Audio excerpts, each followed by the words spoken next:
Hello. We're going to start the show soon, but if you want to stick with us, we're going to talk about the Avs. They're one win away from moving on in the playoffs against the Minnesota Wild.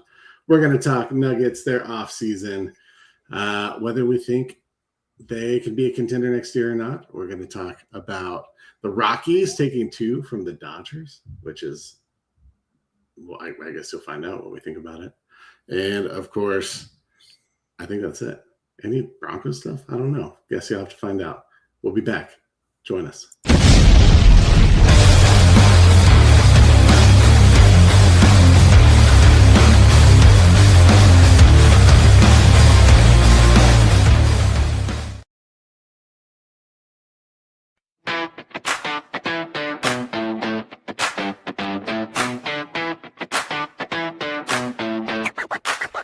Yo, welcome to the show.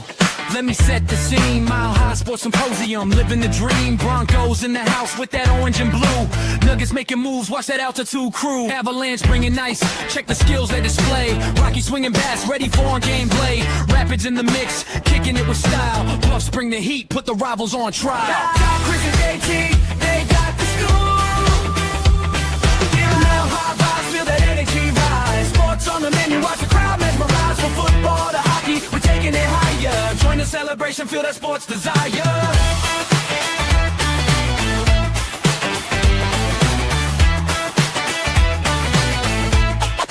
It's a meta play.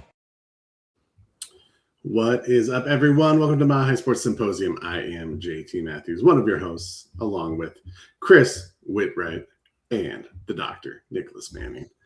Boys, how we doing today? How we feeling? Happy Wednesday. We are back at it.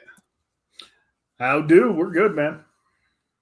Excited to watch them Avalanche play tonight. Yeah. And not play clinch tonight. I hope so. Are they? What's your confidence prediction. meter? That's your prediction? Yeah, I predicted like before it was even announced that it was going to be Avs in 5. So I got Avs in 5. That's true. Let's give me a final score. Even though we'll probably talk about it more in a minute. I'll say 3-2. That sounds about right. So it's been a little bit higher scoring series than I was expecting, but especially with the goaltending as it is. So, but it's I'd say 3-2 probably sounds right. Yeah, I like it. We'll get into some more predictions here in a little bit. Doc, how you doing? How you feeling today?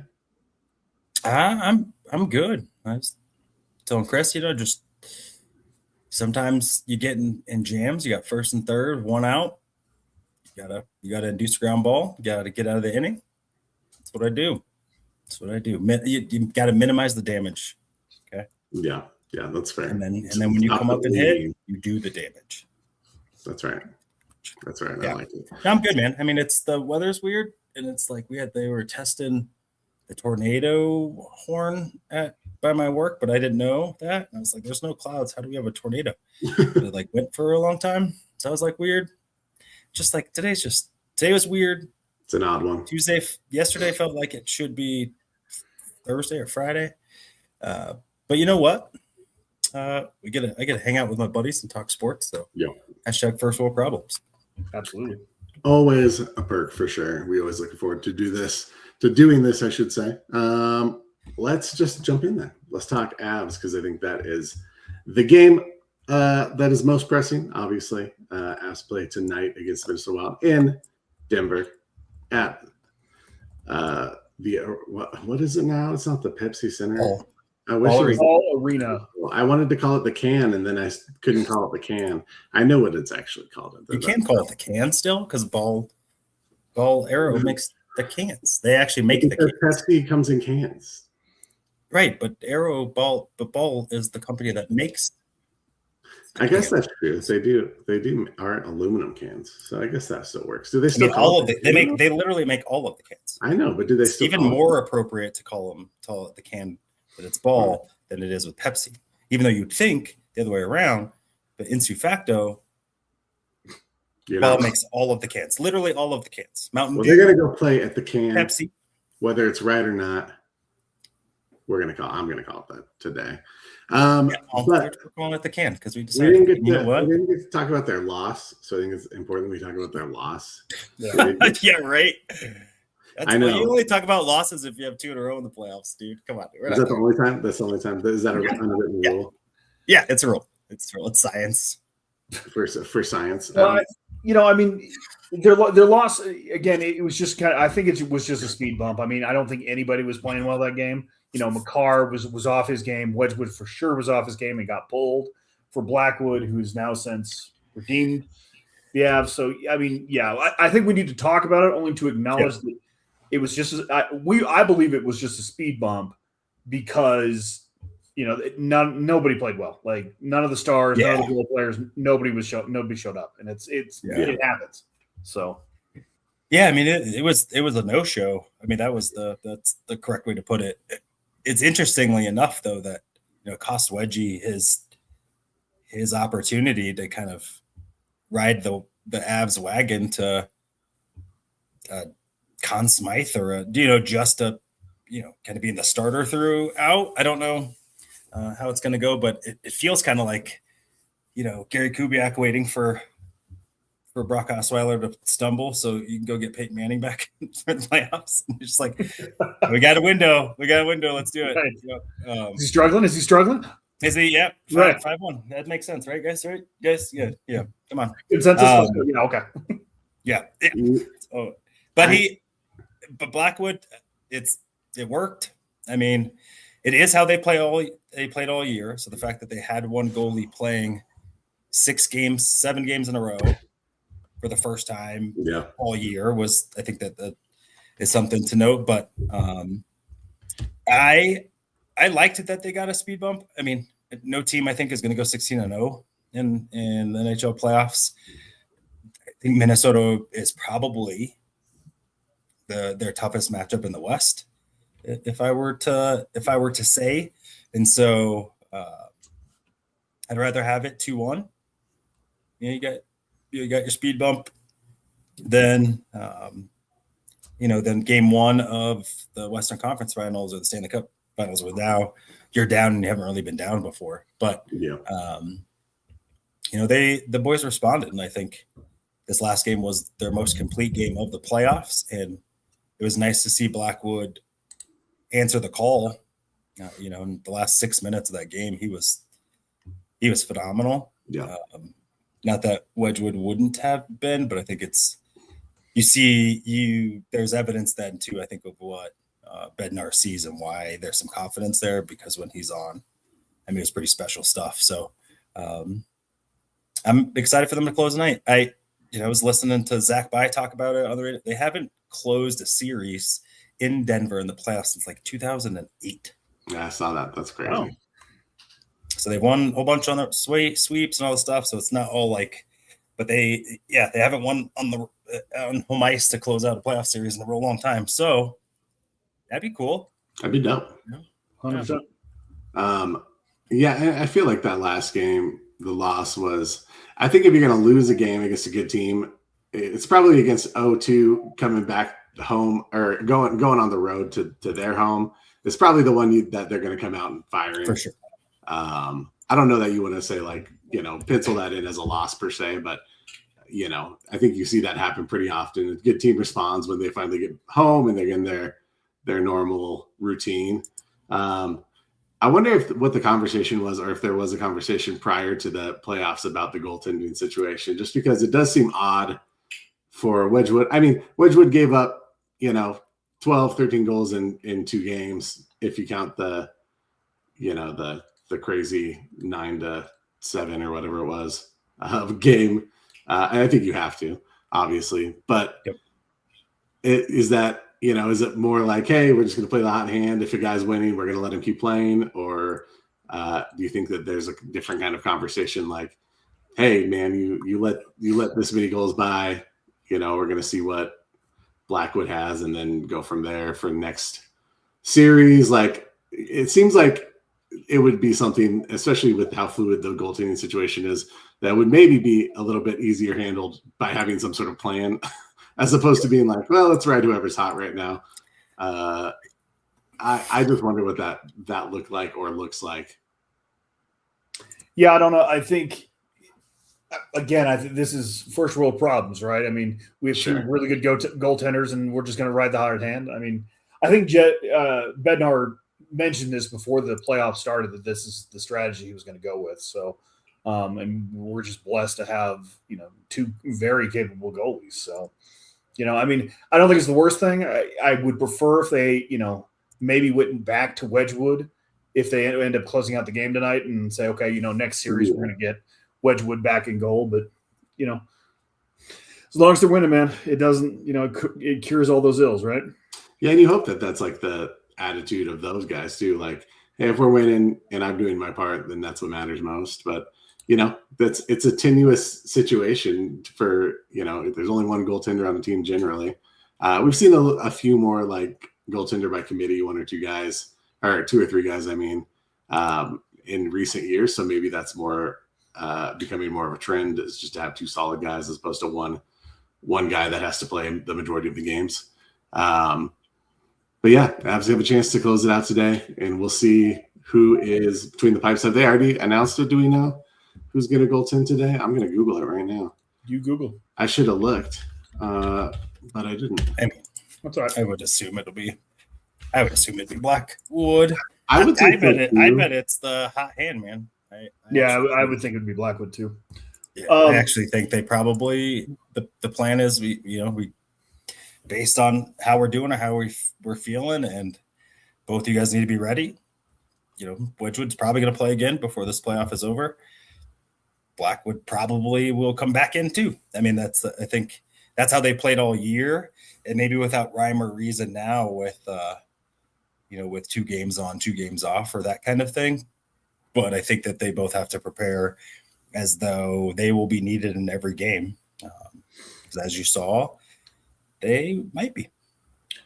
Do we have predictions for tonight? I gave mine. Didn't know if, Nick, you wanted to chime in with yours, Bob. Yep, I think it's 4-2. I think it's 4-2. I think tonight's gonna be a little scrappier of a night. I think it'll be like 3-1 going into the third, late third maybe, and I bet it'll go a little chippy. I don't think you can come out and say what you said about Josh Manson and then not do something. Yeah. Especially if you're looking at an off season, you're going to Cancun anyway. Might as well go to Cancun with some teeth imprints or something, and that isn't my style, but it's a little bit. If you don't, the middle of intermission, I'm glad he stayed in the game. What I took from that was, it's about to go down. Yeah. And then it did not go down. The only thing that went down is your team 3-1. And so now you're on the road, and I don't know, it'd be weird. I guess hockey, I expect it's kind of the sport where the last sport where frontier justice is legal. Yeah. To some degree. And it's like if I don't see some glove drops from you, unless it's 2-2 game going into overtime or some stuff, right? Like you can't want to lose the series because you couldn't hold your crap. But if it's 4-1 going into it's 10 minutes in the third, if it's me, I wrote a check. Like, you better cash that thing. I mean, he's the biggest guy on the team. Like, I know, right? There's no other players that are big. There's no one to be like, hey, you got my back. It's not Kale, and then it's we got a Val or someone else. Like, it's you. You're the one, and you said it. It like you got to, right? Like he has to. JT, what are your predictions? Man, I'm torn. I think it's going to be a higher scoring game. Actually, I'm going to say 5-4 Avs.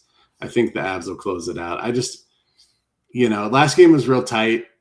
It was. There were a lot of scoring chances by the Avs early. Minnesota kind of righted the ship, had some good opportunities, especially beginning of the third period, and just never quite were able to get in the game. I just think that they always say the hardest game is a closeout game when you're going against an opponent.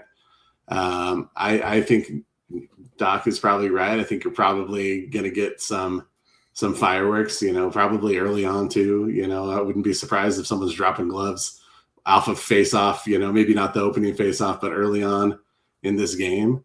I don't think Minnesota wants to go down like you said. I think they're gonna fight. They're gonna claw. They think that they deserve to be there. And I still hear national media guys saying if anyone can bring this game or the series back, it's Minnesota. So I don't want to underestimate them. I think that they're a talented team. I think they're missing some pieces, which has benefited us. But I think you got to play the guys that are out there. And ultimately, I think we've got more firepower. So, yeah, I'm going to predict a 5-4 win for the boys. I mean, the Avs have had 16 guys score in the series, right? First 4 games, which is just, again, depth. I mean, it's a blessing. The depth is a blessing. How do you? I don't even if you're that goalie or any goalie. What do you? You can't even really cue on guys. It's not like. Yeah. It's like a basketball team with a couple shooters, right? And it's we got to really pay attention. It's literally everyone will dunk on you. That's great. Well, we'll find out. We'll find out tonight. So, how about we talk about some Rockies? All right, fine. Well, they're playing. So, and the Nuggets aren't. So.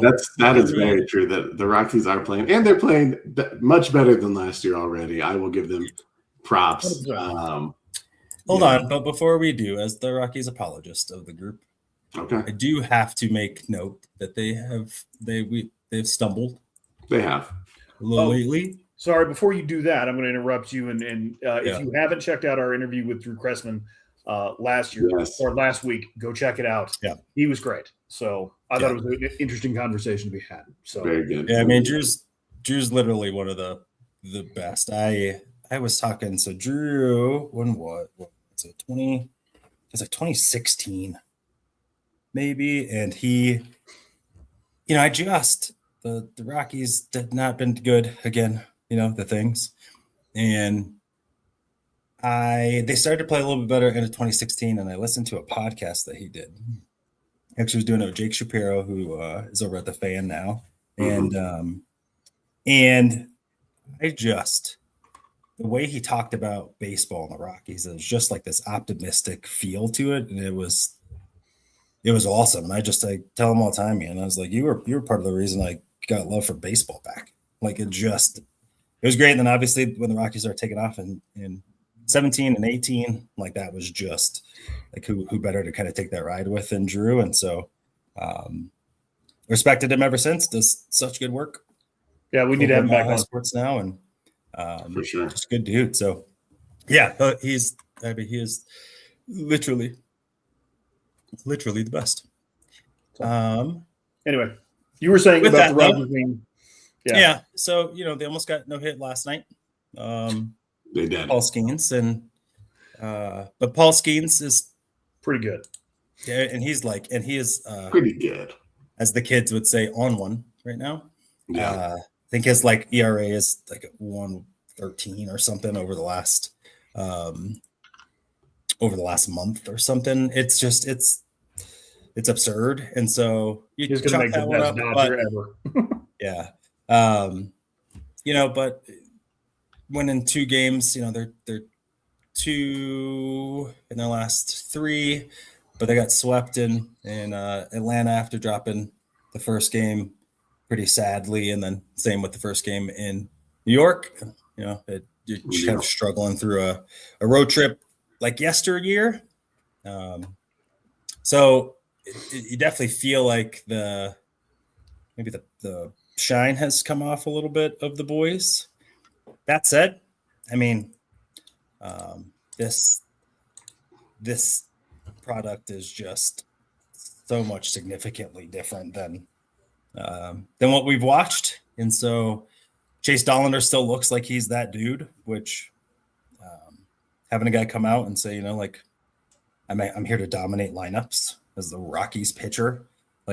Whoa, it's been a bit since we've had a dude busting out of his cup, on 20th and Blake as a pitcher. Mm-hmm. And so I wonder, the thing that I pose is are they going to go back to the last year's Rockies that really like they couldn't get off the mat? And it wasn't even about getting knocked down and getting back up again and getting knocked out. They stayed down for a lot of the year. I think they started to show some fight towards the back end of the year when some of the other guys came up and some things like that. But it was a rough product to watch. Yeah, I hope they don't spiral. Traditionally in Rockies lore, the middle of May and June have just been really, really rough on Rockies fans. The June they tend to swoon. just swoon for whatever. Yeah, that's a good word for it. They just tend to swoon. Yeah. And I'm hoping that doesn't happen because they've got some younger guys coming up, and you can see some of the positives like with Hunter Goodman and with Mitch Moniak and Cole Johnston. You guys can still hear me though, yeah? Yep. Yeah, we can hear you. So, all right, yeah. So I hope they continue to progress. So, and I think Doc is right. It's a different product than it was in previous years where it's just they are not competitive. Yeah, it's a young roster too, and that's I think something that you have to take into account. It hasn't always been that way, and I think they're in the mode of developing guys, and these games, even though they can be painful at times or tough to watch, they're going to be meaningful for some of these up and coming guys. I'd keep an eye out. Charlie Condon is going to be a Rocky probably here pretty soon. Sterling Thompson, who Drew talked about a bit with us last time, I think he's hitting like 370 right now. And Holiday smacking the crap out of the ball. Yeah. I mean, he's got a bit, but this team. So right now, looking at their stats, they have Hunter Goodman and Mickey Moniak are the only players on the roster that have hit more than 5 home runs. TJ Rumfield, their first baseman, has hit 5. The next most after that is 2. They have a bunch of guys with 2 and a bunch of guys with 1. And I say that because they still don't have a deep hitting lineup. Mm-hmm. Ezekiel Tovar has really struggled. He's 193 with 1 home run, no triples, handful of doubles. So just a guy that you expect to be a little bit better, but they haven't really gotten a ton out of some of the young hitters. So Kyle Karros, who you hoped would be a good player, Rockies hating dad prodigy. But pitching has really held them in, and that I think is what gives me a little bit of hope, because to me, I think you can find. I mean, it's reasonable to find hitting at the major league level in Colorado, right? Like, guys will want to come hit in altitude. Getting guys to want to come pitch here, not as easy to get, and so and a lot of the guys who are doing pretty well here are the younger guys pitching, and it would be a little bit worrisome if it was some of the older guys. Your younger guys aren't getting it, and you worry about their self-esteem and whether or not they're going to be able to continue to progress as the season goes on. But they are, and so I like where the team's at. I think the things will probably even out, and then really now you hope that some of the vets that you brought in play well into July. Around the trade deadline, so that you can, like Drew said that this is a team that will make the smart moves when they have to make the smart moves. Yeah, if you got guys that aren't a part of your long-term plan, they might actually become assets as opposed to yesteryear, where if you liked the guy, we'll just let him walk and see how it goes. He's a 10-year starter. Let's go. He's a 10-year starter. So I feel good about where they're going. This is the hard part because it's like, they had the attention of the market for the first time in a long time. And then, have proceeded to lose like 10 games in the standings, And so that part is like, dang it. Like, even just like 5, like just half of it, let's see if we can slow down this. Instead of 2 and 10, let's go 4 and 6. Yeah. Just a little bit. Yeah. But it is a long season, literally the longest of all of the sports in terms of games played. So we'll see. I feel good about the fact that they are heading on the right track. You get to see some of the positive makeup that this team has, and then you just kind of hope that some of the young hitters start to figure it out and kind of realize their own. And go from there. Yeah, move on to the Nuggets. I mean, I know we've had some time to simmer on the kind of the postmortem and the loss to Minnesota. What do you guys think? Actually, why don't we break and talk about the sponsor and the network? Yeah, you got the graphics, bro. You know it. So sometimes, not every time, but you should be. If you're not, please make sure that you are subbing in all the things. So go like, subscribe, comment for the algorithms. And if you're tired of doing that, which you could be, go get you some W. Use our promo code OBN10.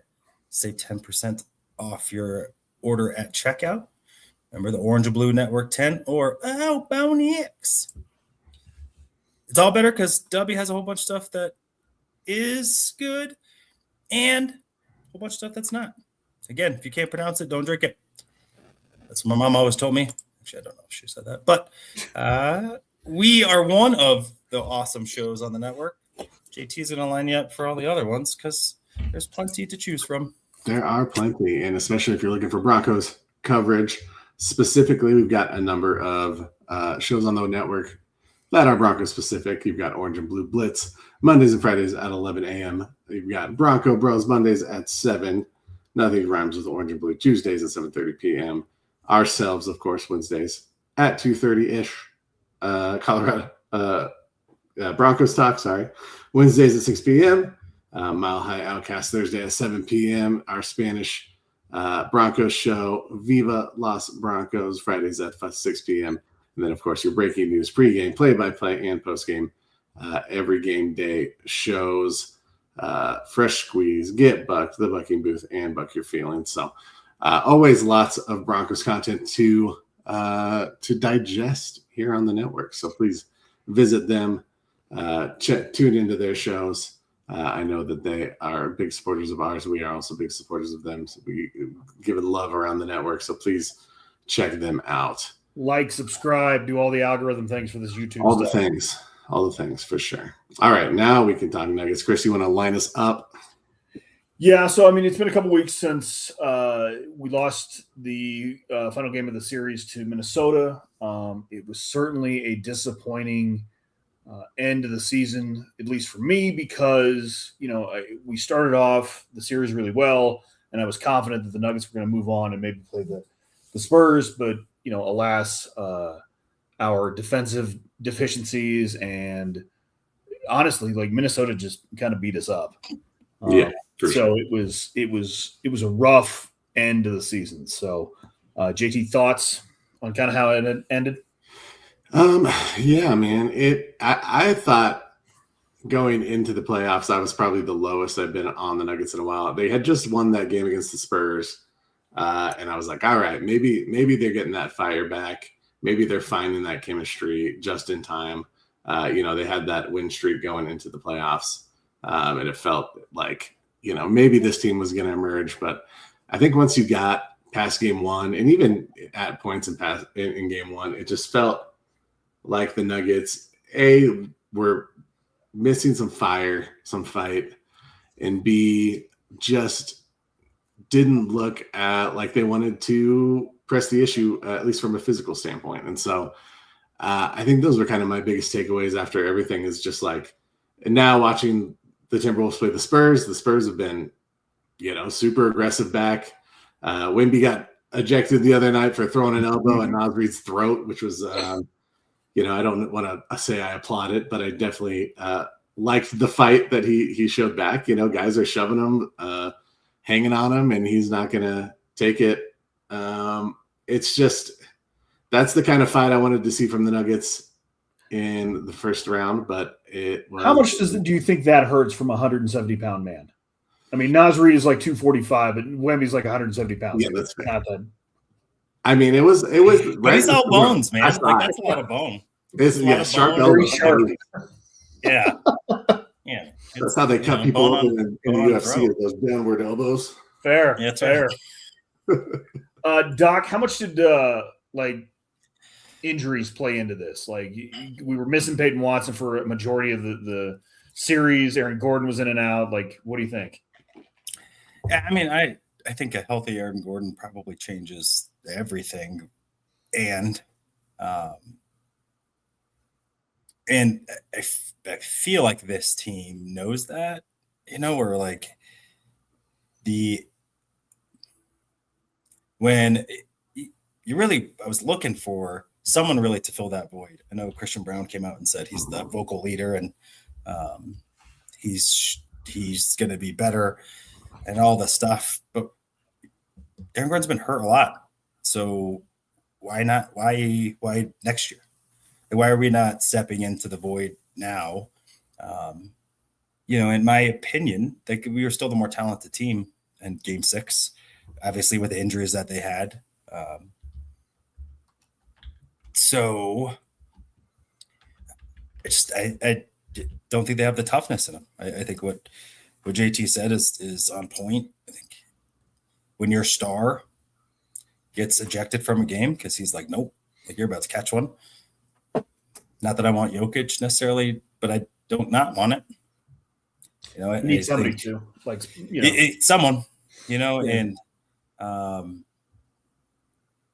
don't even know if that's AG, and not that AG's not going to get punked, but we didn't. Is there is there someone on the roster like that right now? And I was really hoping Spencer Jones was going to be, not necessarily an enforcer, but I was hoping his especially after Game 3 where he kind of broke out of that game, that he was going to be a bigger factor, and it never materialized, unfortunately. Yeah, it's something. I mean, you kind of figure that's a deep enough bench right now. Where, you couldn't have instructed Val, like he's not playing much. Hey man, I'll give you go earn a foul a minute, right? I don't. Part of it's like I don't understand how someone on that team or the locker room didn't, and because that reminded me the game at halftime. It was a while ago. It was tied, right? Mm-hmm. So, I think they were up just a little bit, but yeah, by 2. I mean, it were a couple possessions maybe, and so it's not like they got it, that they were out of it from the jump. So the fact that you had done some things that were successful, you went into halftime with a lead. You like the urgency of like, all right, guys, like if we hold on to this bad boy, we're at home for Game 7. The ghost of Aaron Gordon might play. Like, who knows? Yeah, and to me, I think from there, if that wasn't enough, like this isn't the team. Yeah. And I think I got caught with like paper vibes, right? Where it's this team on paper was it. To me, it was the most talented group that the Nuggets had that I would say at least on paper in the Jokić era, I think. Where Joker has emerged as kind of a superstar. Yes, I agree. Yeah. But not taking into account, right? That is there one of those guys, or there just wasn't enough tenacity, and who knows? If Peyton Watson's on there, I don't know if Peyton's that guy because to be honest, he was hurt a lot this year too, where it was hard to see about whether or not he would have settled. I thought Christian Brown was that. Maybe he just never got physically right. But he was somewhere else mentally. And for a guy that's always been a winner, like that was really weird to see about how he kind of like no-showed. I mean, he was scared to shoot, and so at least if you're that guy, why are you not the guy going to take hard fouls? Why are you not the guy? Yeah. Cam Johnson too. Let's call him out. Like Cam Johnson was bad. Even Joker Joker and Jamal Murray were both, just so inefficient offensively, and you just can't have that if you're not going to be a physical team. Like you just can't be that inefficient. So it was super disappointing. So, I'm hurting a little bit still, and Yeah, for sure. you watch the Avs, and I do think that the Avs are probably closer to the Thunder than the Nuggets, if you're kind of thinking about the difference of. Sure. But I do think that the Nuggets, when they were rolling, right before injuries hit the beginning of the year, it was fun. It was good basketball. They played good team defense. It was pretty. That was basketball we were showing.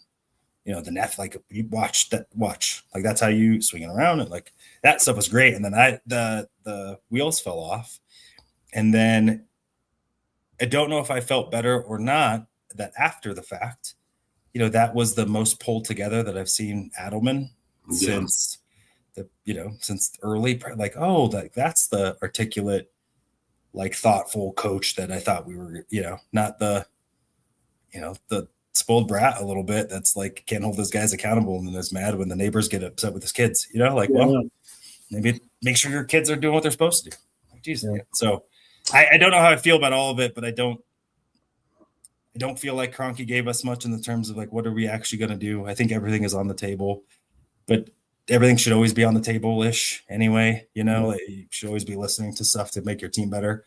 So I don't know that they even have a plan, but we didn't think they could pull off much last year, and they were one of the most active teams in the trade market, free agent market in the NBA last year, when we thought like, oh, they're hamstrung, can't really do anything. Not moving Michael Porter Jr.'s contract.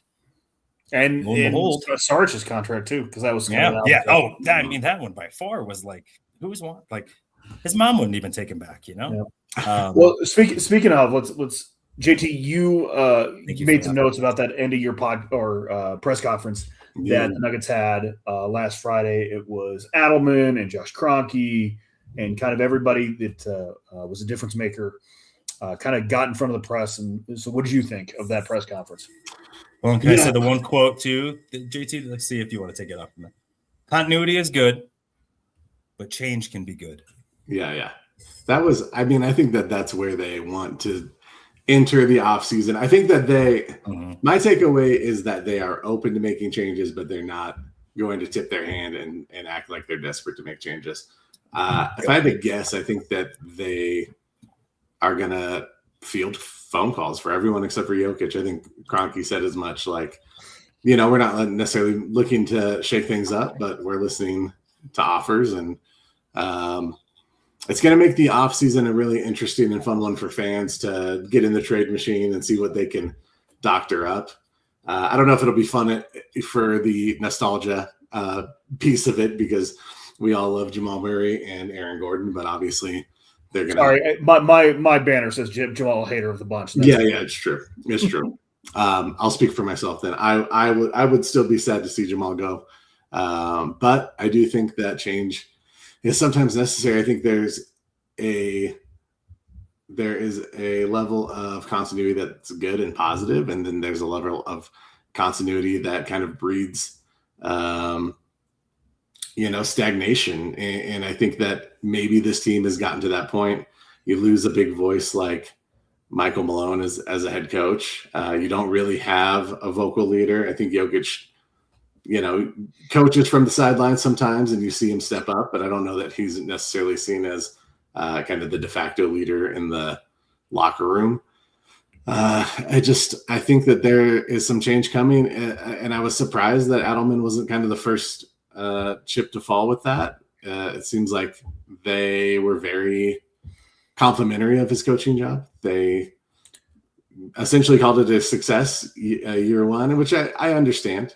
He's very a season full of adversity for sure when it comes to injuries, roster lineups. Like, how many lost roster lineups did they have this year? Probably, several more than usual. Did you see what he said about the training staff? Yeah, that seemed like maybe an area where they're going to assess. It sounds like, they hadn't made any decisions going into the press conference, but it seems like they are open, like they said, open to making changes. It doesn't seem like it's going to be front office or coaching staff, but I think that includes your training staff, your strength conditioning, all of those auxiliary guys that help make the organization run. Yeah, I think if there are changes made, especially like front office or coaching, it's going to be on the training staff. And again, it's unfortunate that they had so many injuries, but a lot of them were soft tissue injuries, and that's kind of the training staff. So we can't have Joker, Christian Brown, Peyton Watson, Aaron Gordon, and a number of others missing, for hamstrings and calves, and you just can't have that like repeatedly. It wasn't just like it all struck at once, but it was continual throughout the season. So I would expect changes on the training staff. I think if you have a training staff that knows what they're doing, they can improve in those areas. I remember hearing Steph Curry do an interview where he was known early on in his career for having bad ankles and just not, missing a lot of time due to turned ankles and ankle injuries. And he's like, I learned how to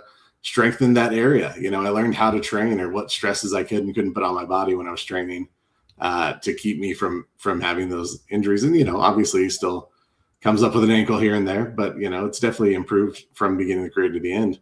And so I think that there is definitely some science behind it, and if they can isolate kind of what they can kind of determine what they think is causing them to have those strains, those calf and hamstring specifically, that matters. It does matter. Will it matter for the group that played this year? We'll see who's running it back with, but we want to continue an upward trend and trajectory. And I think that you've got to consider all pieces, and training staff is a big piece of that.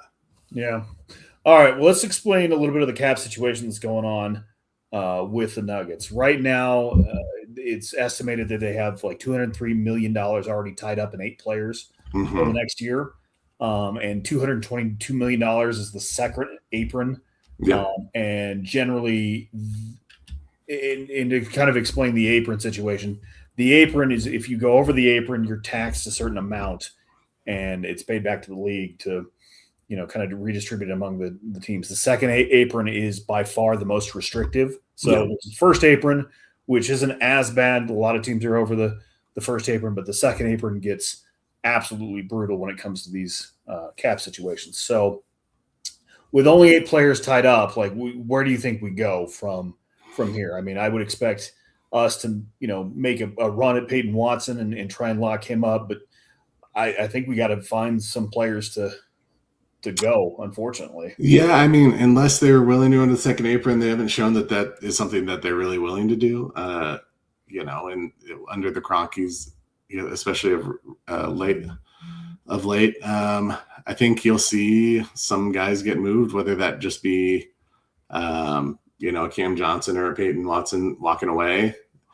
I think it's going to really hinge on, what kind of offers Peyton Watson's getting, whether they think moving Cameron Johnson is enough to offset that cost. And realistically, you're going to ink Jokić up to a new deal, a new Supermax deal, which is going to be even more money than he's making now. So it's just, there's not a lot of flexibility with the contracts that you have unless you start offloading someone. Yeah. And that's just the bottom line. Did you see what Dan Issel said on the Run It Back podcast? No, what did he say? Dan Issel, who is a Nuggets legend, former Nuggets coach, former Nuggets front office guy, he said Stan Kroenke is the most frugal billionaire since Warren Buffett. So he goes on further to say, so I don't think he's going to fire a coach that he has a lot of time left on the contract. Yeah. I also don't think there's a lot that they can do. So they're not going to trade Joker is basically the short of it. So, they're not. And you've got to get the right phone calls for the right players. There's all this talk about Giannis, like that's great, but then you're completely depleted. You're moving off of at least Jamal Murray and probably Aaron Gordon at that point. Who knows what's going to happen with Cam Johnson and Peyton Watson? Like then you've got Giannis, Christian Brown, and Jokić, and then who? Like no one to handle the ball, obviously. Yeah, I mean it might be Tyus Jones and right guys that we're not getting run on this team. So and does that make your team better and more competitive in the playoffs? I don't know. Like address some of the weaknesses that the previous roster had with athleticism and defense with a guy like Giannis. But, if you can't score from the other three positions on the floor, besides him and Jokić, like what good does that do you? Yeah, it also feels like Giannis and Joker both are like ball dominant players. Like they need the ball in their hands in order to be efficient and that kind of thing. I mean, Giannis, I think, would be a terrible fit here. So one other thing I think we just need to clarify is that while the Nuggets have the 26th pick in the NBA draft, they are not able to trade it before the draft. They are going to take somebody at 26 on June 24th. So they cannot trade that or package it in any way. Something called the stipend rule, which basically was named after the former Cleveland Cavaliers owner who traded 5 consecutive first-round picks. And it was a complete disaster. And so the NBA instituted that rule. Yeah. It's so I think late June 23rd or 24th, somewhere around there, would be the first opportunity the Nuggets have to do anything involving draft picks. So we'll see if they stand pat and select someone. They are known for their draft day trades. For better or worse. We had traded Donovan Mitchell away in a draft. We've traded Rudy Gobert away in a draft. Yep. Hey, Trey Lyles, come on down. Yeah, Trey Lyles, and I forget the other dude we drafted. Leiden. Yep. We drafted that guy. Tyler Leiden.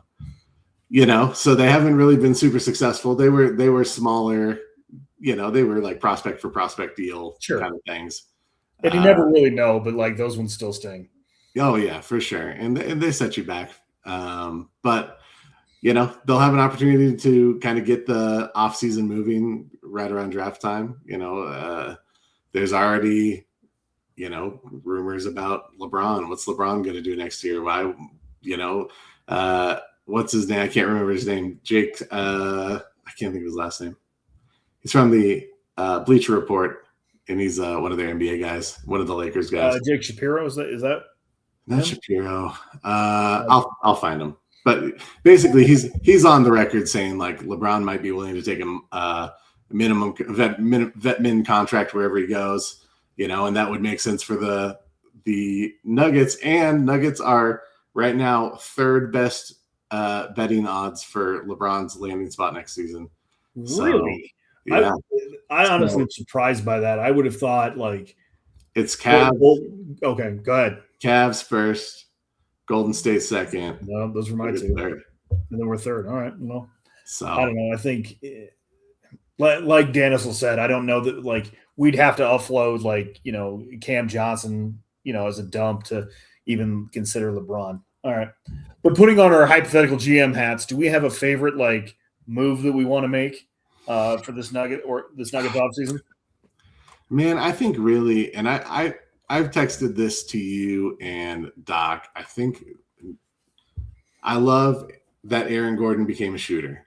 I also think that it created an issue for Jokić as far as being able to be a threat to score and an immediate passer.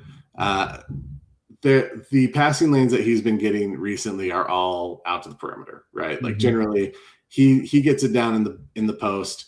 Guys will cut here and there, but generally you've got guys staying on the perimeter. Jamal will work his 2-man game a little bit. Usually that's like top of the key though.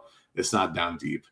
I think Aaron Gordon becoming a shooter has hurt in a way what they like to do, which is have someone in that dunker spot that's an immediate threat to put pressure on the rim that Jokić can outlet it to pretty quickly and easily. You can lob it up over top. You can get a quick bounce pass if he's getting the double team, and there's a threat immediately for them to score.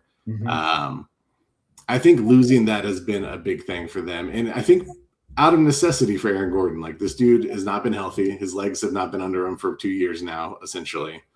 And it's good for his game overall to become more of a shooter and a more consistent 3-point shooter, career-wise. Sure. So I don't fault him for doing that. However, I think you need to find someone who can fill that space and fill that role.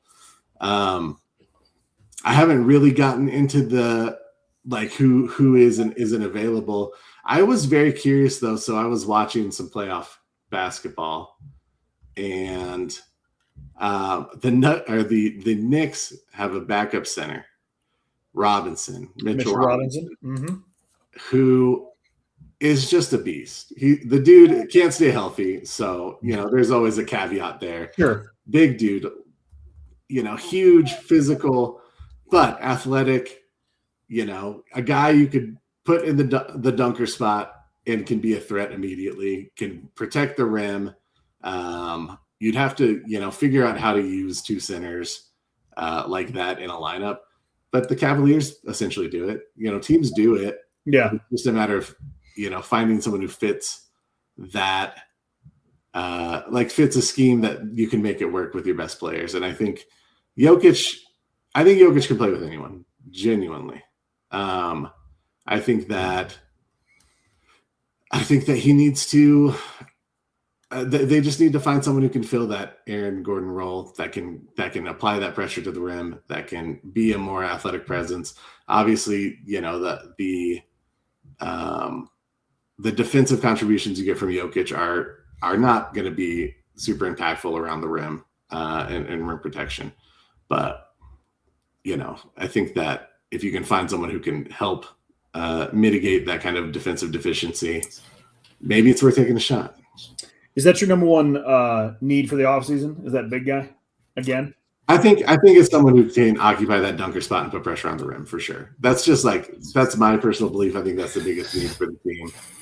It's more athleticism. Like, you're playing teams like Minnesota, who, if you look at their top 7-8 guys, if you look for athletic traits, they've all got them. They've got size, they've got length, they've got leaping ability, they've got ability to play above the rim, and they're skilled players too. And so I think that is missing from the squad now, and I think that's something that they're going to have to address to be competitive moving forward. You just got to have guys who can impact the game differently than you have now, and we've got a lot of skilled guys and a lot of guys who have who are great shooters or great assist guys, or run offense well, but can make.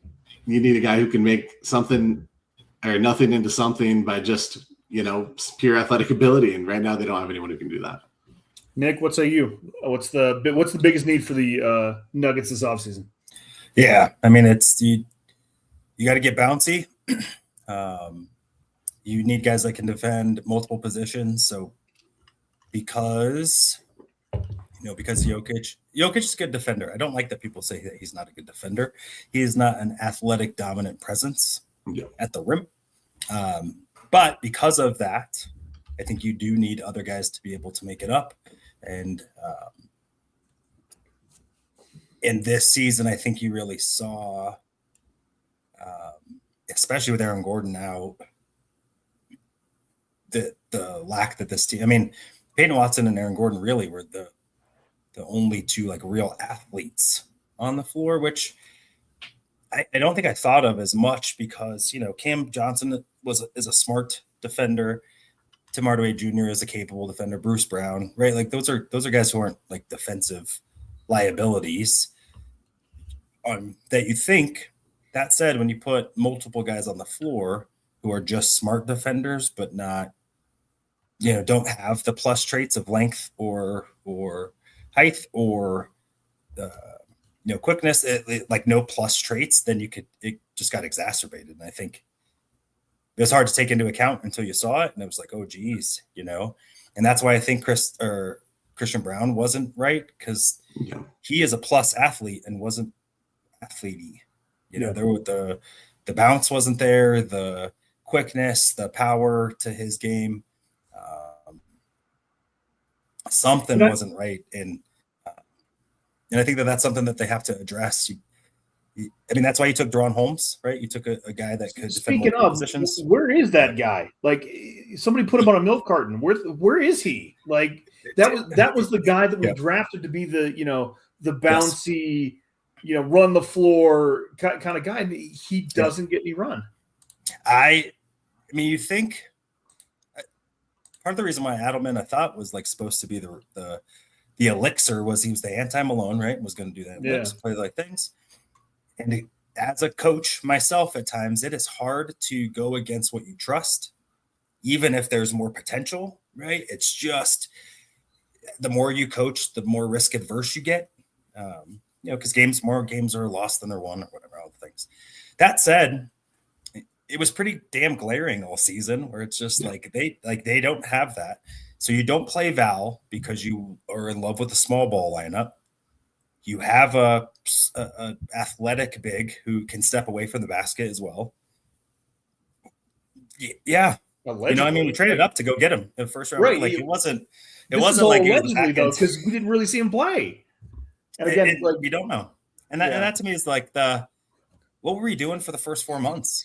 And especially when Jokić is out, why? Yeah, were you worried you weren't going to make the playoffs? That's the time to figure it out. That's what you found out with Peyton Watson. Yeah, Peyton Watson was just a dude until he had an opportunity and was thrust in it and given the opportunities to create with the ball in his hand, and then holy crap, now you have yourself a problem. It would have been nice to find out if the guy that you thought of more than Peyton Watson, when you drafted him. I think the Christian Brown too. I think he was drafted before Christian Brown's slot or close to. So it's, a guy that you believed in, you gave up multiple assets, 2 second rounds to move up to go get him. That part I don't know. I really I struggle with some of that coaching when it's just the same old and you're getting your teeth kicked in. It's not like they lost by 4 each game. Some of the games they lost, it was harrowing. Even late in the season, we weren't playing all our starters, or so it's like why not run him out there and just see what he has? That is a damn good question. Anyway, but moving on, what do we have a favorite off-season move for the Nuggets? I think we talked about a Scoot Henderson, Drew Holiday, and a couple draft picks trade for Jamal Murray. I am against it, but I want to hear y'all's thoughts about that kind of move. Doc, you go. No, get it? Because I think I get it. I think that could that work this season? Yeah, I think it could, because Drew Holiday for 1 year, I think has enough to be able to provide you with what you're missing. Could Scoot Henderson become the player that you thought he'd be within? Was it number 2 overall pick? Yeah. Good. I don't trust anyone named Scoot.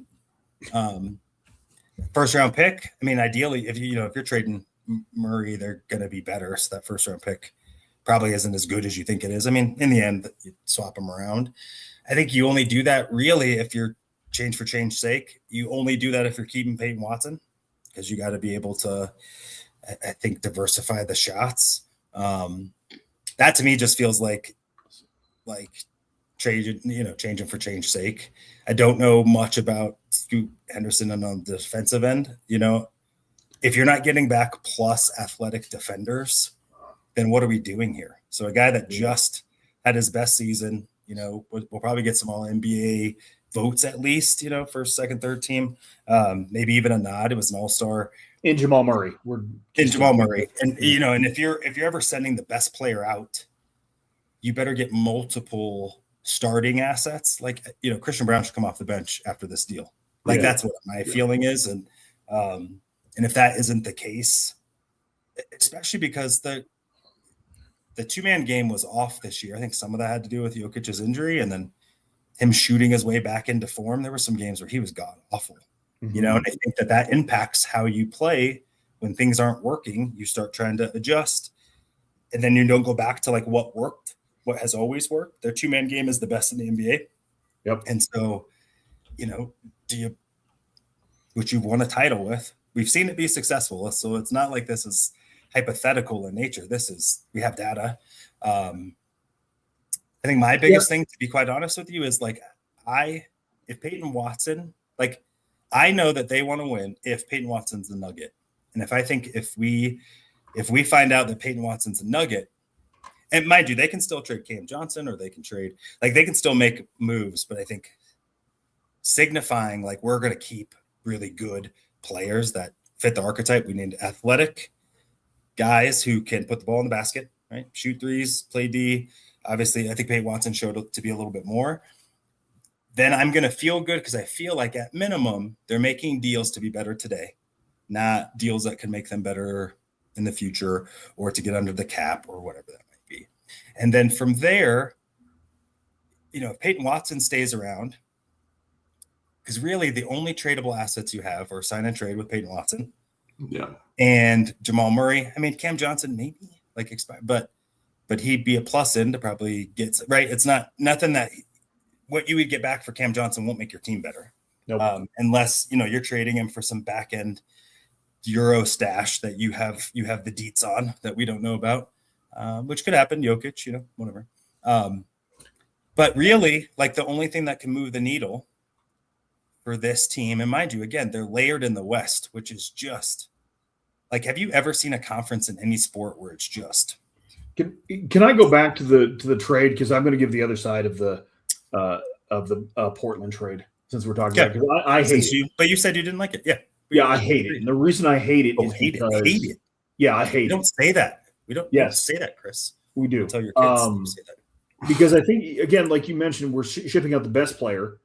Drew Holiday is going to be 35 next year, and he only played 50 games this year. So while I think he has the pedigree, like he's got the championship rings, he's got the leadership, when he's healthy, he can handle the ball, he can shoot some threes, he can play some defense, but like you're getting a 35-year-old coming off an injury-riddled season, so you're not getting. Scoot Henderson is 6'3". I don't care. Guard. Like you're getting a smaller player. I'm saying, like, I agree with you. Then you're getting. I was like, is Scoot Henderson 6'6" and can play good D? No, but like you're getting a small point guard back in return plus a older point guard. Again, yeah. And we don't know what Scoot Henderson is. Like he could be amazing. He could also be trash. So again, we're sending out an all-star, the best player in the deal, to get a 35-year-old on a $36 million contract. And oh, by the way, has a player option for $37 million the year after. Yep. Again, you're just setting yourself up. Like it doesn't help you win in the Jokić window, which we keep saying. No. So right. Pass. Yeah. It's a hard pass for me. What about the Orlando Magic one that we were kind of bouncing around the other one? Give me that one. Okay, so I think the details are it is Jamal Murray goes to the Magic. We get back Jalen Suggs and Franz Wagner, and I think there might be some other pieces to make the Caps match up, but those are the main pieces. By the way, when you say it's Franz Wagner, yes. So I like that deal better. Again, you have Jalen Suggs, who's kind of like Drew Holiday, where he can handle the ball, he plays good defense, he can shoot a little bit. Injury riddled though, so you're taking a risk there. I like it better because he's like 24, 25 as opposed to 35. Like he's 10 years younger than Drew Holiday. And I also like Franz Wagner as kind of a throw-in because he's a underrated defender, can handle the ball, can put the ball in the basket. Now he doesn't shoot really well, which has been a kind of a problem for him, and the reason he's kind of fallen out of favor at Orlando.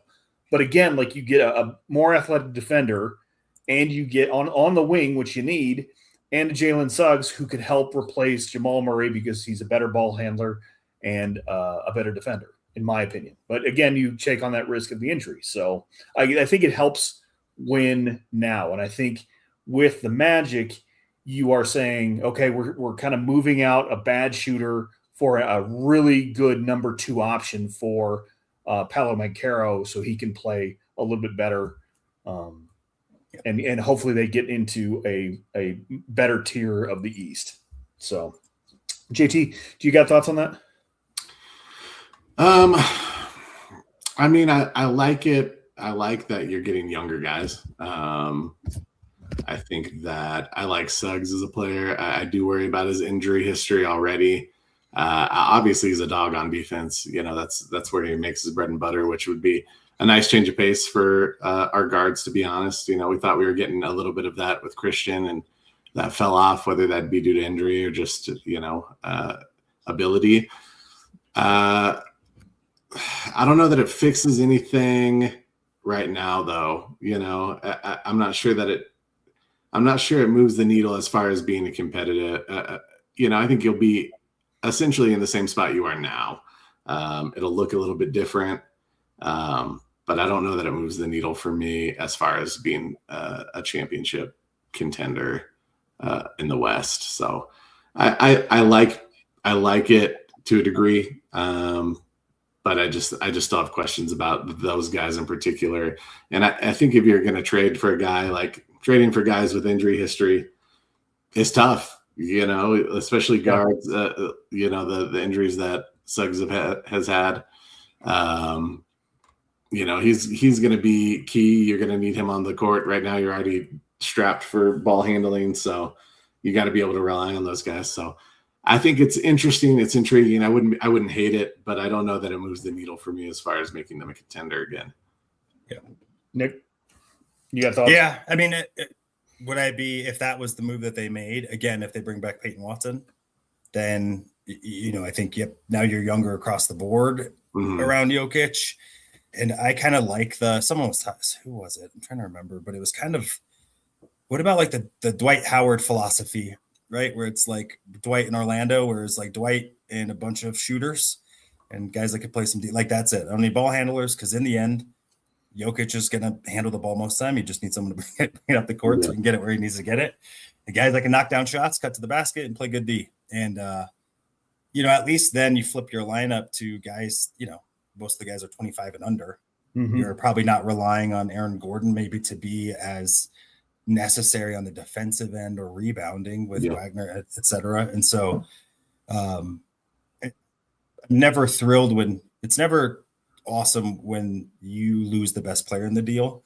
Most of the time you don't win those. And so you wonder what they could get. I wouldn't be mad at it, to be honest with you, because I do think, nostalgia really is the only reason why I want those two to stay together, is just to, finish your careers together, kind of Stockton and Malone, but even they didn't finish together, right? It's like that thing. But if we're trying to win a championship, I think Jamal Murray, sadly, is the thing that you will get the most for. Problem is he is the outgoing piece that will cost you the most, right? And so how do you fill those? I mean, he's tremendous shooter. I mean, just he did everything and everything pretty well. And so that part's hard because I don't know a deal. Would you trade him straight up for Kevin Durant? See, and I don't. I know Kevin Durant is an all-time player, but he's also had some massive playoff exits where his teams just fold in the playoffs. And again, he's gotten hurt. And it happened again this year with the Rockets. So yeah, I'm kind of a pass on Durant. I mean, and again, it's the same thing that JT was talking about with LeBron. I'm like, I get it. He's an all-time great. He will bring fans in, but this smells like Chris Bryant and the Rockies. Like, sorry, I'm passing on this. I want to actually win a championship and have a guys that want to do that. And if he's going to come in for a vet min, then let's talk. But sure, but like his vet min is $15 million. It's not the league minimum. Yeah, we'll see. Well, I have a little bit of faith in the sense of I really didn't think that they could do much last year. I didn't see some of the moves that they made, and that it was such a uplifting off season. Wow, that. I mean, they again taking Saric's deal. That alone, I would have been thrilled about, right? If you're able to get Val and ship out Saric's deal, I would have been. That was. We were all over the moon about it. Holy cow! I mean, just so at least we know that there is an opportunity here for them to make a move that maybe we don't see as available, and be able to capitalize on. Not every. We kind of look at it as though every team has competent front office guys, right, and GMs and.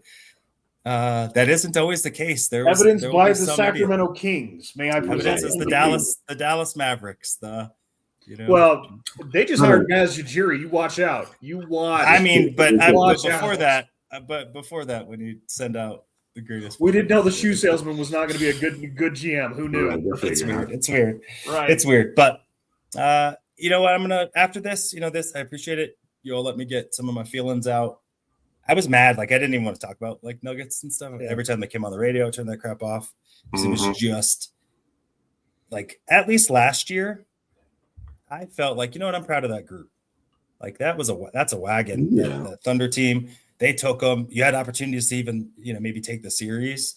Yep. Guys are hurt. Like, nice job. Go check in, firing your coach 3 games. Like, nice. That stuff was like they had a little bit to him, which is crazy because that team had Michael Porter Jr., who doesn't have toughness anywhere in him.